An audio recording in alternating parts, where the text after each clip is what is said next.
Hello दोस्तों, welcome back to my channel. जैसे कि आप सबको पता है कि अभी श्रावण मास स्टार्ट हो रहा है कल से, तो इसीलिए हम भगवान शिव जी की एक कहानी लेकर आए हैं जो आप लोगों के लिए इस प्रकार से है। प्राचीन काल में एक धनी व्यक्ति था जिसके पास सभी प्रकार की धन दौलत एवं शोहरत थी, लेकिन दुर्भाग्य यह था कि उस व्यक्ति की कोई संतान न थी। इस बात का दुख उसे हमेशा सताता था, लेकिन वह और उसकी पत्नी दोनों शिव भक्त थे। दोनों ही भगवान शिव की आराधना में सोमवार को व्रत करने लगे। उनकी सच्ची भक्ति को देखकर माँ पार्वती ने शिव भगवान से उन दोनों को दंपति की सूनी गोद को भरने का आग्रह किया।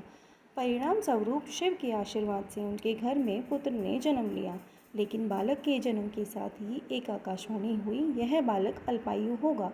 12 साल की उम्र में इस बालक की मृत्यु हो जाएगी। इस भविष्य कथन के साथ उस व्यक्ति को पुत्र प्राप्ति की अधिक खुशी न थी। उसने अपने बालक का नाम अमर रखा। जैसे जैसे अमर थोड़ा बड़ा हुआ, उस धनी व्यक्ति ने उसको शिक्षा के लिए काशी भेजना उचित समझा। उसने अपने साले को अमर के साथ काशी भेजने का निर्णय किया। अमर अपने मामा जी के साथ काशी की ओर चल दिए।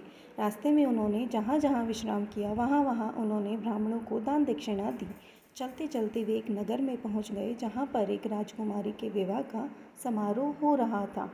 उस राजकुमारी का दूल्हा एक आंख से काना था। यह बात दूल्हे के परिवार वालों ने राज परिवार से छिपा कर रखी थी।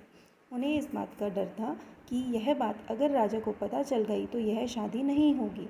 इसलिए दूल्हे के घर वालों ने अमर से झूठ मूठ का दूल्हा बनने का आग्रह किया और वह उनके आग्रह को मना न कर सका। इस प्रकार उस राजकुमारी के साथ अमर की शादी हो गई, लेकिन वह उस राजकुमारी को धोखे में नहीं रखना चाहता था। इसलिए उसने राजकुमारी की चुनरी में इस घटनाक्रम की पूरी सच्चाई लिख दी।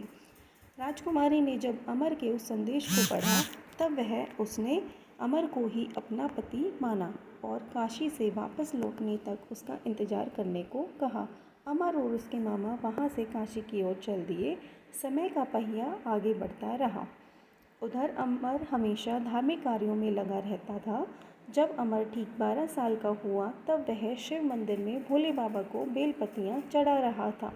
उसी समय वहाँ यमराज उसके प्राण लेने पधार गए, लेकिन उससे पहले भगवान शिव ने अमर की भक्ति से प्रसन्न होकर उसे दीर्घायु का वरदान दे दिया था।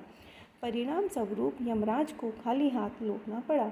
बाद में अमर काशी से शिक्षा प्राप्त करके अपनी पत्नी राजकुमारी के साथ घर लौटा। तो दोस्तों, ये थी हमारी कहानी। आपको कैसी लगी कमेंट बॉक्स में ज़रूर बताइए।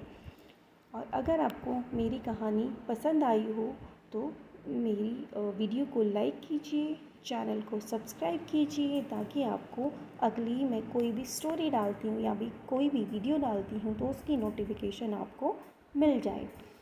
तो दोस्तों, कमेंट करके बताना ज़रूर कि आपको कैसी लगी, और कमेंट करना कि आगे आप कौन सी कहानी सुनना पसंद करेंगे। Thank you.